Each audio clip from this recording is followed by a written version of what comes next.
ప్రభు అయిన యేసుక్రీస్తు వారి నామానికే మహిమ కలుగును గాక. యేసుక్రీస్తు ప్రభు వారి ఈ శ్రేష్టమైన నామంలో మీ అందరికీ కూడా ప్రేమతో వందనాలు తెలియజేసుకుంటూ ఉన్నాను.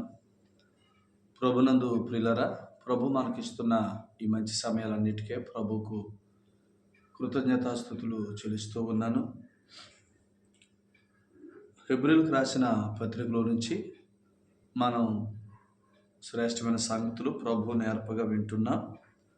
హెబ్రీయులకు రాసిన పత్రిక పరిశుద్ధ గ్రంథంలో నుంచి హెబ్రీయులకు రాసిన పత్రిక మొదటి అధ్యాయము మొదటి 4 వచనాలు మనం చదువుకుందాం. పూర్వకాలమందు నానా సమయములలోనూ నానా విధములుగాను ప్రవక్తల ద్వారా మన పితరులతో మాట్లాడిన దేవుడు ఈ దినముల అంతమందు కుమారుని ద్వారా మనతో మాట్లాడెను. ఆయన ఆ కుమారుని సమస్తమునకును వారసునిగా నియమించెను. ఆయన ద్వారా ప్రపంచములను నిర్మించెను. ఆయన దేవుని మహిమ యొక్క తేజస్సును, ఆయన తత్వం యొక్క మూర్తిమంతమునై ఉండి తన మహత్తు గల మాట చేత సమస్తమును నిర్వహించుచు పాపముల విషయములో శుద్ధీకరణము తానే చేసి దేవదూతల కంటే ఎంత శ్రేష్టమైన నామం పొందినో వారి కంటే అంత శ్రేష్ఠుడై ఉన్నత లోకమందు మహామగుడగు దేవుని కుడి పార్శ్వమున కూర్చుండెను. ప్రార్థన చేద్దాం. పరిశుద్ధుడైన తండ్రి, ప్రేమ కలిగిన దేవా, మీకు వందనములు. యేసుక్రీస్తు ప్రభునందు మీరు మాకు అనుగ్రహించిన గొప్ప రక్షణకై, గొప్ప జీవితానికై స్తోత్రాలు చెల్లిస్తూ ఉన్నాం. రక్షణ సంబంధమైన జీవితంలో కొనసాగటానికి నాయన మీ కృపచేత మమ్మల్ని ప్రతిరోజు దర్శిస్తున్నందుకై స్తోత్రాలు. మాతో మాట్లాడమని, మహిమను పొందమని, ఘనతను పొందమని, మా జీవితాలు విశ్వాసం ద్వారా కట్టుమని యేసు ప్రభు పేరట ఈ సేవకునికి వాక్శక్తినిచ్చి మాతో మాట్లాడమని ప్రార్థిస్తున్నాము తండ్రి. ఆమేన్. ప్రభునందు ప్రియులరా, ఈ హెబ్రీయులకు రాసిన పత్రిక మొదటి అధ్యాయం మొదటి 4 వచనాల్లో పూర్వము నానా సమయాలలో నానా విధాలుగా ప్రవక్తల ద్వారా మాట్లాడిన దేవుడు అని, ఇప్పుడైతే కుమారుడు ద్వారా మనతో మాట్లాడిన వాడని మనం చదువుతున్నాం. కుమారుడు అంటే ఎవరంటే, ఎవరి ద్వారా అయితే ప్రపంచములు నిర్మించబడ్డాయో, ఎవరి ద్వారా అయితే సమస్తము నిర్వహించబడుతున్నాయో, ఎవరైతే సమస్తానికి వారసుడో ఆ కుమారుడి ద్వారా ఇప్పుడు మనతో మాట్లాడాడు అని చెప్తూ ఉన్నాడు. అయితే ప్రవక్తల ద్వారా మాట్లాడిన సంగతి ఏంటి అని అంటే, కుమారుని గురించే మాట్లాడాడు ప్రవక్తల ద్వారా కూడా. అయితే మనతో కుమారుడే మాట్లాడాడు. కుమారుని గురించి పూర్వం ప్రవక్తలు చెప్పారు. ఇప్పుడు కుమారుడే మనతో మాట్లాడుతూ ఉన్నాడు అనే సంగతిని ఆయన చెప్తున్నాడు. ప్రవక్తలు ఎవరి గురించి మాట్లాడారో మనం విన్నాం. ప్రవక్తలు దేవుని సంకల్పమై ఉన్న యేసుక్రీస్తు ప్రభు గురించి మాట్లాడారు. ఎందుకంటే మనం చదువుకున్నాం నిన్నటి దినాన లూకా సువార్త 24 అధ్యాయం 27, 44 వచనాలు, యోహాను సువార్త 5:39 వచనాలు, లేఖనాల్లో యేసు ప్రభు వారు ఉన్నాడు, ఆయన గురించి వ్రాయబడ్డాయి. అసలు ఇదంతా రాయటానికి కారణం ఎవరంటే కుమారుడే. ఈ సంగతులన్నీ దేవుడు తన ఆత్మ ద్వారా రాయించడానికి కారణం కుమారుడే. కుమారుడు లేకపోతే ఆయన సంకల్పం లేదు. ఆయన సంకల్పం లేకపోతే ఆయన సంకల్పాన్ని తెలియజేయవలసిన అవసరం కూడా లేదు. కానీ ఆయన సంకల్పం ఉంది. ఆయన సంకల్పం కుమారునిలో. కాబట్టి ఆ సంకల్పాన్ని తెలియచేయటానికి ఈ సంగతులు వ్రాశాడు. ఎవరి గురించి అయితే పూర్వం ప్రవక్తలు మాట్లాడారో, యెషయా మాట్లాడాడు, ఇర్మియా మాట్లాడాడు. ఇర్మియా గ్రంథం 23వ అధ్యాయం 6వ వచనంలో దేవుని నీతి అని యేసు ప్రభు వారి గురించి ఇర్మియా మాట్లాడాడు. యెషయా గ్రంథంలో మనకు తెలుసు 9వ అధ్యాయంలో మనకు శిశువు పుట్టెను, మనకు కుమారుడు అనుగ్రహించబడెను, ఆయన భుజముల మీద రాజ్యభారం ఉండెను, ఆశ్చర్యకరుడు, ఆలోచనకర్త, నిత్యుడగు తండ్రి, సమాధానకర్తయగు అధిపతి, బలవంతుడైన దేవుడని ప్రభువైన యేసుక్రీస్తు వారి గురించి మాట్లాడారు. వారు ప్రవచించారని అంటే సంగతులను తెలియజేశారు. దేవుని సంకల్పాన్ని ప్రజలకు తెలియజేశారు.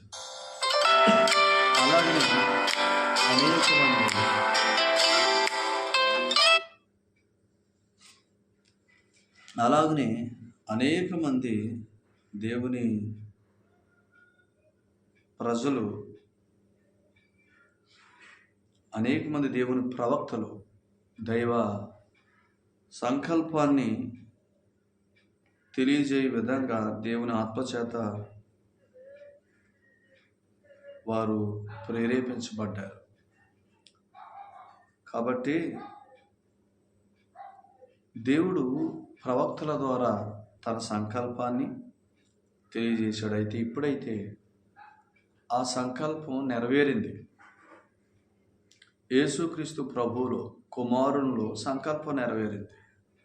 ప్రవక్తలు సంకల్పాన్ని తెలియజేశారు, కానీ కుమారుడు సంకల్పాన్ని నెరవేర్చాడు. ఆయన నెరవేర్చి మాట్లాడుతున్నాడు. కాబట్టి యోహాను సువార్త 17వ అధ్యాయంలో మొదటి నుంచి మనం చదివితే, చేయుటకు నీవు నాకు అప్పగించిన పని భూమి మీద నేను సంపూర్ణంగా నెరవేర్చి నిన్ను మహింపరిచానని యేసుప్రభు వారు తండ్రితో మాట్లాడుతున్నాడు. యోహాను సువార్త 17వ అధ్యాయం 4వ వచనంలో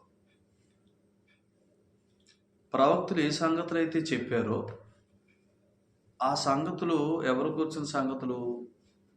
ప్రభువైన యేసుక్రీస్తు వారిని కూర్చున్న సంగతులు, కుమారుని కూర్చున్న సంగతులు. ఆ సంగతులన్నిటి గురించి ప్రవక్తలు చెప్పారు. కానీ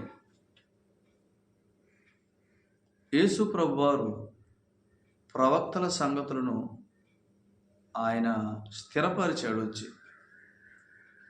ఆయన వచ్చి ప్రవక్తలు ఏం చెప్పారో వాటిని స్థిరపరిచాడు. అందుకనే కొరింథీయులకు రాసిన మొదటి పత్రిక 15వ అధ్యాయం 2-3 వచనాలలో ఆయన మాట్లాడుతూ ఏమన్నారంటే, లేఖనముల ప్రకారము 3వ వచనం, కొరింథీయులకు రాసిన మొదటి పత్రిక 15వ అధ్యాయం 3వ వచనం, నాకు ఇయ్యబడిన ఉపదేశమును మొదట మీకు అప్పగించి తిని, అదేమనగా లేఖనముల ప్రకారం క్రీస్తు మన పాపముల నిమిత్తము మృతి పొందెను, సమాధి చేయబడెను, లేఖనముల ప్రకారం 3వ దినమున లేపబడెను అనే మాట. ఇక్కడ లేఖనములు అనే మాట 2 సార్లు చూసాం. లేఖనముల ప్రకారం అని. లేఖనాల ప్రకారం అంటే ఏంటి? లేఖనములు అంటే ప్రవక్తల గ్రంథాలు. ఈ హెబ్రీ పత్రిక మొదటి అధ్యాయంలో పూర్వమందు ప్రవక్తల ద్వారా మాట్లాడాడు. సో ప్రవక్తల గ్రంథాలు అంటే లేఖనాలు అంటే క్రీస్తుని గురించి సాక్ష్యం ఇస్తున్నాయి. అంటే ప్రవక్తలు క్రీస్తుని గురించి సాక్ష్యం ఇచ్చారు, క్రీస్తు ప్రభు గురించి మాట్లాడారు. ఎవరు మాట్లాడించారు అనంటే దేవుడే మాట్లాడించాడు. ఎందుకు అనంటే క్రీస్తే దైవ సంకల్పం కాబట్టి. క్రీస్తే అనేకులు దేవుని యొద్దకు చేర్చువాడు కాబట్టి, దేవునితో సంబంధంలోకి తెచ్చువాడు కాబట్టి. అందుకనే ఇదే దైవ సంకల్పం. అనేకులను దేవునితో సంబంధంలోకి తీసుకురావటం అనేదే దైవ సంబంధం, దైవ సంకల్పం. మొదటి మనుషుడైన ఆదాము అనేకులను దేవునితో ఉన్న సంబంధంలో నుంచి వేరు చేశాడు. ఆదాము అను ఒక మనుషుని అవిధేయత అనేకులను పాపులుగా చేసింది.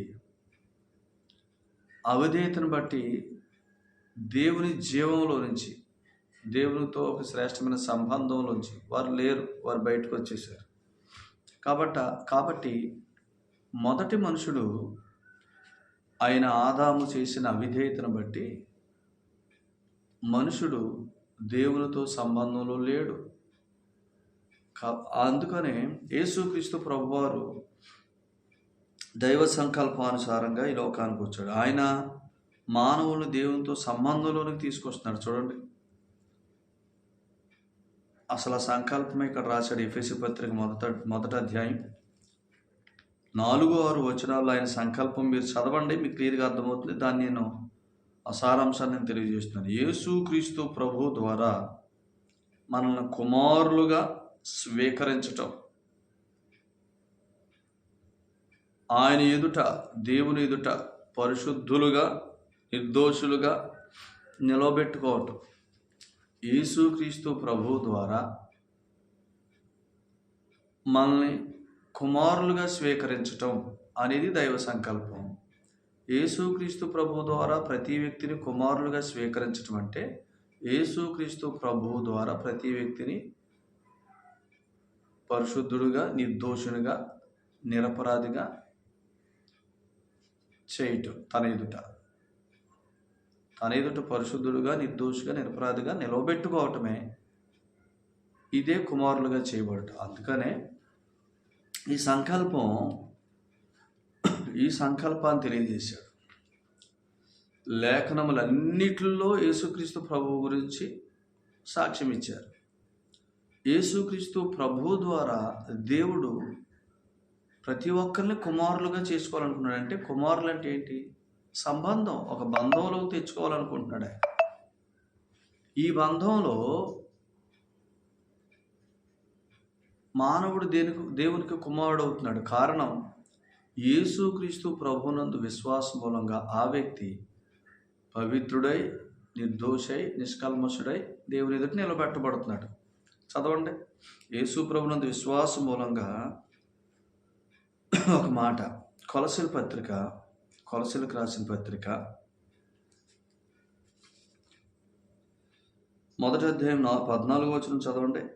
ఆ కుమారుని యందు మనకు విమోచనము అనగా పాపక్షమాపణ కలుగుచున్నది అని చెప్పాడు. ఆ కుమారునండి, ఏ కుమారుని యందు?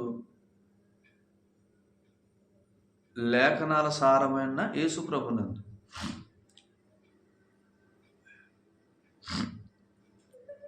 ఆ కుమారుని యందు మనకు విమోచనము అనగా మన పాపములకు క్షమాపణ మనకు కలిగి ఉన్నదని చెప్పి ఇక్కడ చదవండి. ఇప్పుడు 22వ వచనంలో కొలసీ పత్రిక 1:22, తన సన్నిధిని పరిశుద్ధులుగాను, నిర్దోషులుగాను, నిరపరాధులుగాను నిలవబెట్టుటకు ఆయన మాంసయుక్తమైన దేహమందు మరణం వలన ఇప్పుడు మిమ్మల్ని సమాధాన పరిచారు. లేఖనాలన్నీ ఏం మాట్లాడాయి? కొరింథీయులకు రాసిన మొదటి పత్రిక 15వ అధ్యాయం, లేఖనముల ప్రకారం క్రీస్తు మన పాపముల కొరకు శ్రమ పొందాడు, సిలువ వేయబడ్డాడు, సమాధి చేయబడ్డాడు, లేఖనాల ప్రకారం తిరిగి లేచాడు. అంటే లేఖనాలన్నీ మానవుల పాపముల కొరకు ప్రాయశ్చిత్తం చేయబోతున్న యేసుప్రభు గురించి మాట్లాడాడు. అయితే యేసుప్రభు వారు వచ్చారు, ఆయన ప్రాయశ్చిత్తం చేశాడు, సమాధి గెలిచి తిరిగి లేచాడు, పరలోకానికి వెళ్ళాడు. దీన్ని ఏమన్నాడు?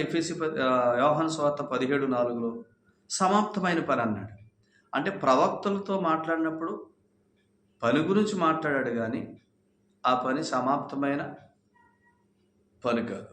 కానీ కుమారుని ద్వారా మనతో మాట్లాడుతున్నప్పుడు సమాప్తమైన పనిలోంచి మాట్లాడంటే ముగించబడిన కార్యంలోంచి మాట్లాడాడు. సో కార్యం ముగించబడింది అని అంటే లేఖనాల సారం ఏమైంది? నెరవేరింది. లేఖనాల సారం నెరవేరిందంటే లేఖనాల సారం ఏంటి? దైవ సంకల్పం. దైవ సంకల్పం ఏంటి? మానవులందరినీ దేవుడు తనతో సంబంధంలోనికి అనుకున్నది దైవ సంకల్పం.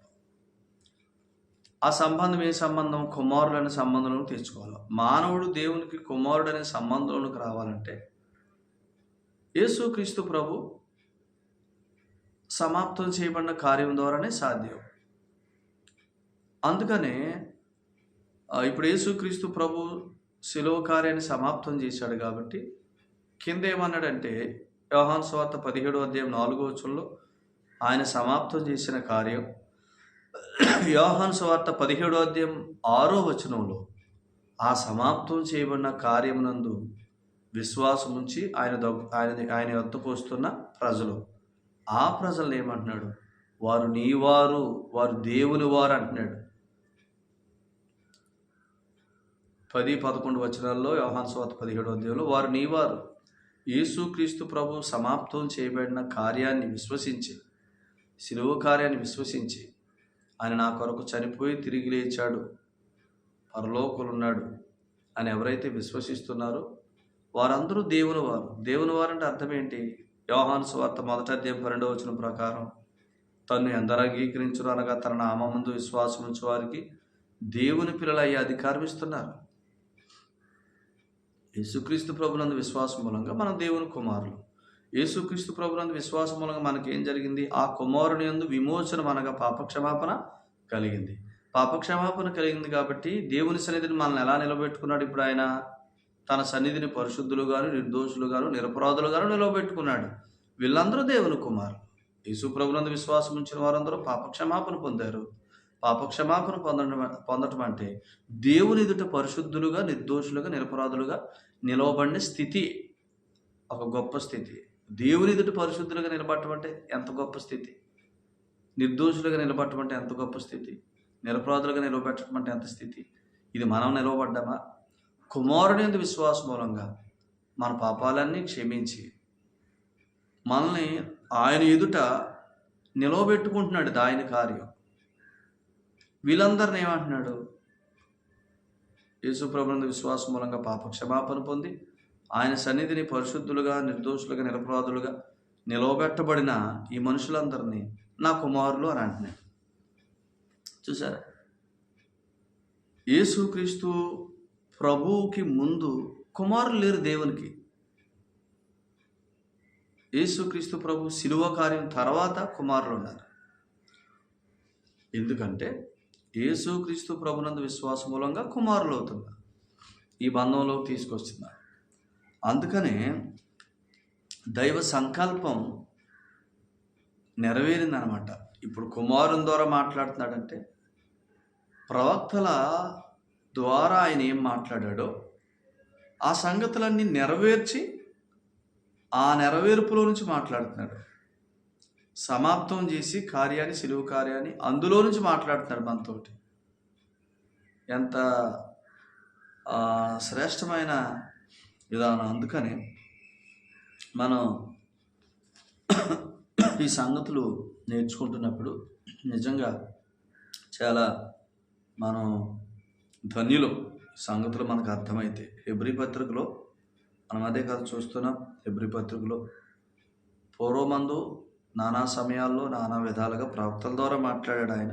ఇప్పుడైతే కుమారుని ద్వారా మనతో మాట్లాడాడు. కుమారుడు అని అంటే ప్రవక్తలు ఎవరి గురించి అయితే మాట్లాడారో ఆయనే మనతో మాట్లాడాడు. ప్రవక్తలు ఏమైతే చెప్పారో ఆ సంగతులను నెరవేర్చి మనతో మాట్లాడాడు కుమారుడు. ప్రవక్తలందరూ కుమారుని గురించి, కుమారుడు చేయబోతున్న కార్యం గురించి, దేవుని సంకల్పం గురించి మాట్లాడారు. అయితే ఇప్పుడు మనతో మాట్లాడుతుంది కుమారుడు. అంటే ఆ కుమారుని ఆత్మ, పరిశుద్ధాత్ముడు మనతో మాట్లాడుతున్నాడు. ఎలాగనంటే కుమారుని ద్వారా, నెరవేర్చబడిన పని ద్వారా మాట్లాడుతున్నాడు. ప్రవక్తలు ఏం చెప్పారో దానిని నెరవేర్పులో నుంచి మాట్లాడుతున్నాడు. ప్రవక్తలు ఎవరి గురించి చెప్పారు? యేసుప్రభు వారి గురించి చెప్పారు. ఆయన ఎవరు? దైవ సంకల్పం. యేసుప్రభు వారు ఏం చేశారు? లేఖనాల ప్రకారం చనిపోయి సమాధి చేయబడి తిరిగి లేచారు. సో ఇప్పుడు పనిని సమాప్తం చేసి లేఖనాల సారాన్ని నెరవేర్చి ప్రవక్తల మాటలన్నింటినీ నెరవేర్చి వారి ద్వారా ఏం పలికాడో వాటి ప్రకారం సమస్తం జరిగించి అందులోంచి మాట్లాడుతున్నాడు. కాబట్టి సంకల్పాన్ని నెరవేర్చి, దైవ సంకల్పాన్ని నెరవేర్చి ఆ సంకల్పంలో నుంచి మనతో మాట్లాడుతున్నాడు, నెరవేర్చబడిన సంకల్పం నుంచి. కాబట్టి యేసుప్రభు వారి సిలువలో సమాప్తం అని అన్నాడు. లేఖనములు ప్రవక్తలు చెప్పిన మాటలు అన్నీ సమాప్తం చేసి వాటన్నిటినీ నెరవేర్చి కార్యం సమాప్తం చేసి మనం పిలుస్తున్నాడు. దాన్ని ఏమన్నాడు ఇక్కడ 3-4 వచనాలు హెబ్రీ పత్రికలో, ఆయన దేవుని మహిమ యొక్క తేజస్సును ఆయన తత్వం యొక్క మూర్తిమంతమునై ఉండి తన మహత్తు గల మాట చేత సమస్తమును నిర్వహించుచు పాపముల విషయములో శుద్ధీకరణము తానే చేసి, అంటే ఏంటి? ముగించి. నువ్వు నేను మనందరం దేవుని ఎదుట యేసుప్రభునందు విశ్వాసం మూలంగా నిర్దోషులుగా, నిరపరాధులుగా, పవిత్రులుగా నిలవబెట్టబడటానికి అవసరమైన శుద్ధీకరణ, పాపముల విషయంలో శుద్ధీకరణం తానే చేసి దేవదూతల కంటే అంత శ్రేష్టమైన నామం పొందినో వారి కంటే అంత శ్రేష్ఠుడై ఉన్నత లోకమందు మహామగుడు దేవుని కుడిపార్శ్వాన కూర్చున్నాడు అని చెప్పాడు. చూసారా? దేవదూతల కంటే శ్రేష్టమైన నామం పొంది ఉన్నత లోకంలో కూర్చున్నాడు. ఆయన ఉన్నత లోకంలో కూర్చున్నాడంటే యేసుప్రభునందు విశ్వాసం ఉంచిన వాడు పాపముల విషయంలో శుద్ధీకరణం పొందాడు. దేవుని ఎదుట పరిశుద్ధుడు, పవిత్రుడు, నిర్దోషి, నిరపరాధని నిలవబెట్టబడ్డాడు. సో ఈ వ్యక్తి దేవుని కుమారుడని పిలువబడుతున్నాడు. కాబట్టి కుమారుని ద్వారా సమాప్తం చేయబడిన కార్యంలో నుంచి మాట్లాడుతున్నాడు. ప్రవక్తల ద్వారా కుమారుడు ఏం చేయబోతున్నాడో మాట్లాడాడు. ఇప్పుడు కుమారుడు వచ్చి కార్యాన్ని నెరవేర్చి ఇప్పుడు మాట్లాడుతున్నాడు. ఏంటంటే, అంతా అయ్యింది, నా యందు విశ్వాసం ఉంచేవాడు దేవుని ఎదుట పవిత్రుడు, నిర్దోషి, నిష్కల్మషుడు, అతడే దేవుని కుమారుడు. ఎందుకంటే నా యందు విశ్వాసం మూలంగా పాపక్షమాపణ పొందాడు కాబట్టి అని చెప్తున్నారు. ఇది దైవ సంకల్పం. కాబట్టి మనం ఎంత శ్రేష్ఠులం, ఎంత ధన్యులం అంటే కుమారుని యందు విశ్వాసం మూలంగా దేవుని ఎదుట పవిత్రులుగా, నిర్దోషులుగా, నిరపరాధులుగా నిలవబెట్టబడ్డాం. కారణం యేసుక్రీస్తునందు విశ్వాసం మూలంగా ఆ కుమారుని యందు మనకు కలిగిన విమోచన, మనగా పాపక్షమాపణను బట్టి మనమే దేవుని కుమారులమైతే వారసులు. సంగతులు రేపు నేర్చుకుందాం. ప్రభు ఈ మాటలు మనకు దీవించునుగాక. ఆమె ప్రార్థన. పరిశుద్ధ తండ్రి, ప్రేమ కలిగిన దేవు, మీకు వందనాలు. ప్రేమించి మీరు ఇచ్చిన ఈ సంగతులంటికై కృతజ్ఞతాస్తుతులు చెల్లిస్తూ ఉన్నాం. ఈ సంగతులన్నింటినీ మా ప్రియులందరూ హృదయాల్లో స్థిరపరచమని, మమ్మల్ని అందరినీ విశ్వాసంలో బలపరచమని, క్రీస్తును కూర్చుని అనుభవ జ్ఞానంలో నడిపించమని, క్రీస్తు యేసు ఉన్నతమైన నామాన్ని స్తుతించి స్తోత్రం చెల్లించి ప్రార్థన చేస్తున్నాను ప్రియ పరలోకపు తండ్రి. ఆమేన్. అందరికీ వందనాలండి. ప్రభు మిమ్మును మీ కుటుంబాలను దీవించునుగాక. మీ కార్యములన్నింటినీ ఆయన సఫలం చేయునుగాక. ఆమేన్.